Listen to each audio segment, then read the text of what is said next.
Dalam sebuah keputusannya, Mahkamah Konstitusi sudah menetapkan bahwa alih status pegawai KPK tidak boleh sampai merugikan pegawai yang bersangkutan.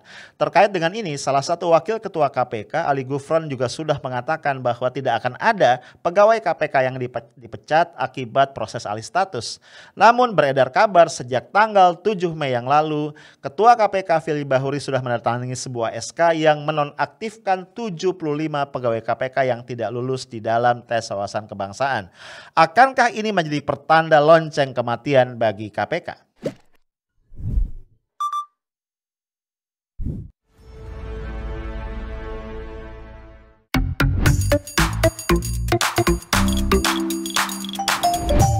Halo guys, ketemu lagi kita di Lunch Break edisi hari terakhir Ramadan. Hehe.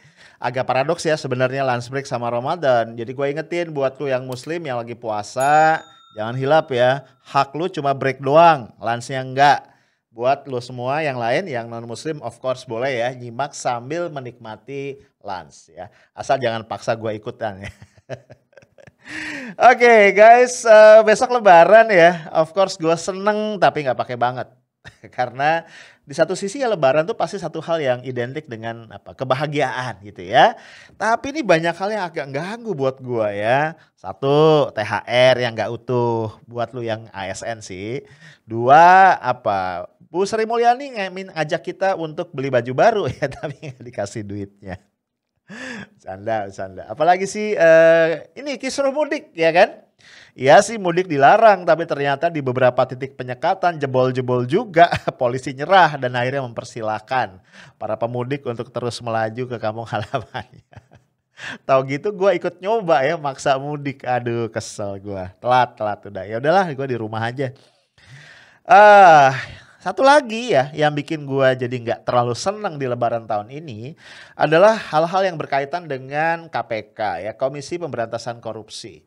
Buat gue salah satu capaian prestasi terbaik kita di dalam era reformasi ini adalah kita punya KPK nih. Komisi Pemberantasan Korupsi yang awalnya itu kuat banget gitu menurut gue. Ya, kasus-kasus besar, koruptor besar itu bisa digiring masuk penjara. Tapi kita tahu ya kemudian di 2019 itu ada revisi Undang-Undang KPK dan terus akhirnya ya dampaknya bergulir sampai hari ini. Jadi menurut gua nggak berlebihan kalau kita bilang ini kayaknya KPK ini napasnya udah tersengal-sengal ya, udah satu-satu dan kayaknya dikit lagi nih kalau dibiarin begini bisa wafat nih. Kita bisa nanti melihat di depan gedung KPK ada batu nisan besar, ada tulisannya RIP. RIP kan biasanya singkatan dari rest in peace ya, ini bisa jadi rest in pieces bro. Nah kenapa gue bilang begitu ya lu bayangin aja saat ini kan KPK sedang menghadapi tantangan ya menyelesaikan sejumlah kasus besar. Ya sebutlah misalnya korupsi kebijakan ekspor benur ya yang melibatkan mantan Menteri KKP Edi Prabowo. Lalu ada lagi korupsi dana bansos di Kementerian Sosial. Ya lalu ada lagi kasus yang melibatkan mantan Sekjen MA Nur Hadi ya dan banyak yang lain lah gitu. Nah saat ini kemudian kita dengar kabar yang aduh bikin kaget, bikin kesel, bikin marah.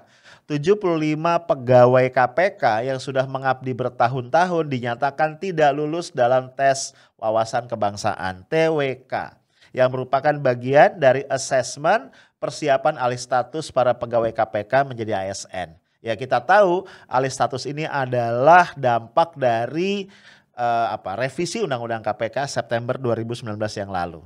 Nah lu bayangin aja nih. 75 pegawai dinyatakan tidak lulus, tidak memenuhi syarat. Ya, padahal kalau kita cek nama-nama itu dahsyat ya. Di situ ada nama sejumlah penyidik senior, kepala Satgas Penyidikan yang tadi gue bilang sedang menangani kasus-kasus besar. Tentu yang paling mengemuka adalah Novel Baswedan ya. Kemudian satu lagi adalah Harun Al-Rashid yang kemarin kita bahas karena dia ini yang memimpin OTT terhadap Bupati Nganjuk. Ya. Nah guys dengan kondisi seperti ini kemudian orang bertanya-tanya ini ada apa dan kayaknya nggak mungkin deh ini benar-benar satu tes yang sifatnya objektif. Apalagi kemudian ya gue menemukan ini gue baca aja gue takut salah soalnya kalau gue nggak baca. Ini dari tweetnya mantan jubir KPK yaitu Mas Febri Diansyah. Ternyata selain para penyidik senior itu ada lagi 2 direktur. Lu bayangin ya. Jadi selevel direktur pun ada yang dinyatakan tidak lulus dan kemudian dianggap kemudian tidak kompeten begitu. Ya, ini misalnya salah satunya adalah Sujanarko. Ini direktur PJKAKI. Gua nggak tahu singkatnya panjang banget ya. Yang sudah mengabdi di KPK sejak tahun 2004. Bahkan Sujanarko ini di tahun 2015 mendapat penghargaan Satya Lencana Wirakarya dari Presiden karena dianggap berjasa besar bagi nusa dan bangsa. Lu bayangin ya, kok bisa kemudian gak lulus. Nah ada lagi nih, satu lagi ya, adalah direktur yang lain ya. Kita lihat namanya Pak Giri Suprabdiono ya. Ini juga sudah lama banget ya di KPK sejak tahun 2005. Pernah menjadi narasumber di banyak banget ya event ngomong tentang wawasan kebangsaan, anti korupsi. Dia pernah ngajar di Seskoat, dia pernah ngajar di Lemhanas, di Sespim Polri, ya, di BIN, di ITB gitu. Aduh, kok bisa dia dinyatakan tidak lulus dari tes wawasan kebangsaan. Nah, ya, guys, dari sini kemudian orang kan, aduh, ini kenapa sih gitu. Apalagi kemudian terungkap ke publik. Pertanyaan-pertanyaan diajukan tuh memang dahsyat ya. Gue udah bahas beberapa kali di podcast gue sebelumnya. Jadi gue gak mau bahas itu lagi. Nah, tapi tadinya gue masih punya harapan ya. Karena apa? Karena kan waktu itu pernah beredar satu potongan surat ya. Gak jelas gitu ditandatangani oleh Firly Bahuri. Tapi gak ada tanggal, gak ada cap dari lembaga. Yang mengatakan bahwa orang-orang ini akan dipecat gitu ya. Akan diberhentikan. Nah ternyata kemudian dibantah tuh ya oleh PLT Jubir KPK Ali Fikri yang mengatakan ini nggak sah, lembaga KPK tidak pernah mengeluarkan itu. Nah tapi kemudian gue kaget bro, ya, gue kaget karena ternyata sudah ada satu SK, memang bukan SK pemecatan ya, tapi SK penonaktifan terhadap ke-75 orang tadi. SK ini ternyata sudah terbit sejak tanggal 7 Mei 2021. Ya hari Jumat yang lalu. Ya ini salinan yang sah yang beredar ini ditandatangani oleh PLT Kepala Biro SDM-nya KPK. Ya, lu bayangin udah lama nih berarti udah minggu lalu suratnya dan gak pernah dibuka dengan jujur ke publik. Gue juga gak tahu nih kenapa bisa terungkap dan isi dari SK ini itu dahsyat. Jadi lu bayangin 75 nama yang ada di lampiran itu kemudian dinonaktifkan. Jadi mereka diminta untuk segera menyerahkan tugasnya kepada atasan langsungnya masing-masing. Jadi mereka non-job sambil menunggu keputusan selanjutnya. Itu loh. Lu bayangin tuh. Pertanyaan gue adalah gimana nasib dari penyidikan kasus-kasus besar tadi? Non-job sejak tanggal 7 loh bro. Gila kan? Ya. Nah yang gue ngerasa aduh ini kayaknya ada kong kali kong, ada permainan apa gitu. Karena tanggal 9 Mei gue masih baca berita Wakil Ketua KPK Pak Nurul Gufron itu mengatakan bahwa tidak akan ada pegawai KPK yang dipecat sebagai dampak dari tes ini, dari proses alih status.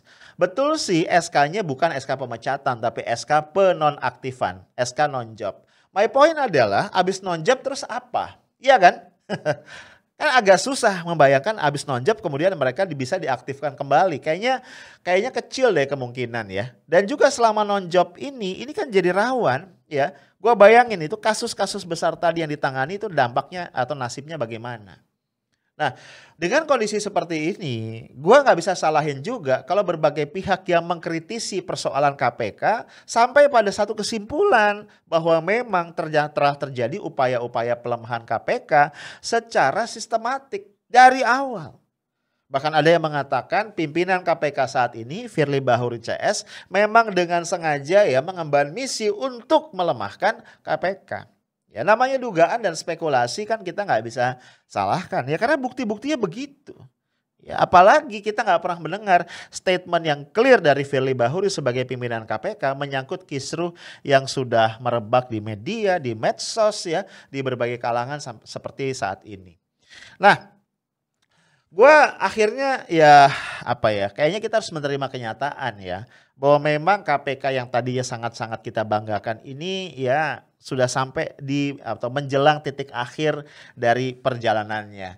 Ya jadi bisa jadi kemarin ya OTT terhadap Bupati Nganjuk itu adalah OTT yang terakhir yang kita lihat. Nggak tahu juga ya. Atau sebelum-sebelumnya OTT terhadap mantan Menteri KKP, Mensos Juliari dan sebagainya.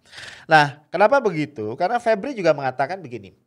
Kan sebenarnya keraguan ya atau apa keprihatinan masyarakat publik ya terutama pengamat anti korupsi tentang pelemahan KPK itu kan sudah terjadi sejak revisi undang-undang ya September 2019. Tapi itu masih bisa ditutup-tutupi ya dengan beberapa pengungkapan kasus atau OTT yang besar-besar ya yang sering diangkat kan misalnya oleh Mahfud MD itu adalah tertangkapnya 2 menteri di kabinet Jokowi ya, maksudnya Menteri KKP dan Mensos ya, Edi Prabowo dan juga Juliari Batubara. Yang dia bilang tuh kan KPK masih kuat gitu ya. Nah, kata Febri Diansyah dalam cuitannya ya, penangkapan-penangkapan besar ini dilakukan oleh para penyidik ya yang masuk dalam daftar 75 orang tadi yang tidak lulus tes wawasan kebangsaan. Ya, kalau logika ini kita pakai artinya ketika nanti 75 orang ini non-aktif, non-job dan bisa jadi ya sangat mungkin berakhir dengan pemecatan atau pemberhentian, kita sudah nggak dengar lagi tuh nanti ya. Ada yang di OTT, ada yang ditangkap atau pengembangan kasus yang gimana, kita udah nggak akan dengar lagi. Artinya apa? Kalaupun KPK secara formal masih ada, maka kondisinya tidak akan berbeda dengan berbagai lembaga penegak hukum yang sudah ada sebelumnya. Padahal kalau kita flashback ya KPK itu hadir, kenapa? Karena kita melihat ya negara ini melihat bahwa lembaga-lembaga yang sudah ada, kepolisian, kejaksaan tidak cukup mampu ya, tidak cukup tajam, tidak cukup kompeten untuk membongkar kasus-kasus korupsi besar. Maka perlu satu lembaga ad hoc, super body dengan kewenangan yang luar biasa. Nah, ketika semua dipretelin ya KPK masih ada buat apa? Ya, sekedar nambahin jumlah lembaga dan kemudian menghabis-habiskan anggaran negara. Nah, bro, ini ya terus terang bikin lebaran gue jadi nggak asik gitu. Ya, kenapa? Karena ya gimana ya? Gue nggak punya lagi kebanggaan nanti nih ya sebagai anak bangsa gitu. Sebelumnya gue dengan bangga mengatakan kepada teman-teman gue di luar negeri bahwa kita punya KPK. Kalau gue debat sama mereka masalah corruption, gue bilang lembaga gue nih, KPK-nya negara Indonesia nih, wah luar biasa, strong banget gitu. Sekarang gue nggak bisa bilang itu, ya mereka akan ketawa strong dari mana. Nah bro, ya kita nggak tahu ya apalagi yang kita bisa lakukan. Tapi gue masih bersyukur bahwa Novel Baswedan dan teman-temannya itu dengan tegas mengatakan bahwa mereka tidak akan pernah menyerah. Artinya apa? Mereka akan melakukan perlawanan hukum ya, tentu didampingi oleh kuasa hukum, tim kuasa hukum yang baik, yang hebat ya untuk menggugat ini. Ya karena ya mestinya prosesnya nggak begitu ya, karena lu jangan lupa bahwa sudah ada penetapan dari Mahkamah Konstitusi ya terkait dengan revisi Undang-Undang KPK bahwa alih status dari para pegawai KPK menjadi ASN itu tidak boleh sampai merugikan para pegawai KPK yang bersangkutan. Ya, itu poinnya ya. Jadi kalau sampai mereka non job apalagi sampai mereka diberhentikan begitu berarti melanggar tadi ya ketentuan dari MK. Nah cuma gue agak khawatir ya, kan kalau sekedar non-job nih mereka tetap digaji ya. Jangan-jangan ini akan dijadikan sebagai celah ya oleh rejim ya. Nah mereka nggak dirugikan kan gitu, tetap digaji ya tapi nggak boleh ngapa-ngapain. Ya mungkin tidak dirugikan secara finansial, tapi martabat mereka sebagai para pegawai penyidik KPK tentu sangat direndahkan dan sangat dirugikan. Ya, gue cuma bisa berharap bahwa Bung Novel Baswedan dan para pegawai KPK yang sangat kita hormati berjuang keras ya untuk melawan kezaliman ini, bukan untuk diri mereka karena gue yakin ya mereka udah selesai kok. Dalam artian gini, kalaupun mereka tidak bekerja di KPK ada banyak peluang lain di luar sana yang menanti mereka. Tapi mereka adalah orang-orang yang datang ke KPK dengan niat baik, dengan niat luhur untuk berjuang memberantas korupsi. Dan gue yakin halangan seperti ini tidak akan menghentikan langkah mereka. Kita support dengan doa, kita support dengan dukungan, ya bisa dukungan di medsos, ya mari kita bersuara. Karena The Prophet Muhammad mengatakan kalau kita melihat kemungkaran, melihat kezaliman, mari kita lawan dengan tangan ya, dengan kekuasaan. Kalau kita tidak mampu, maka kita lawan dengan lisan. Ya, kita kalau sekarang dengan jari kali ya. Kalau kita nggak mampu, setidaknya kita lawan dengan hati, termasuk berdoa di dalamnya.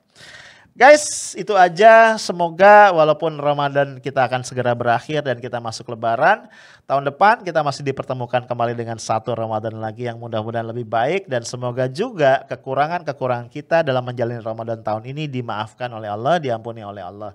Dan semoga Indonesia walaupun masih tertatih tetap melangkah ke arah yang lebih baik. Jangan pernah berhenti mencintai Indonesia, karena Indonesia punya lu, punya gua, dan punya kita semua. Stay tough, smart, and professional. Assalamualaikum warahmatullahi wabarakatuh.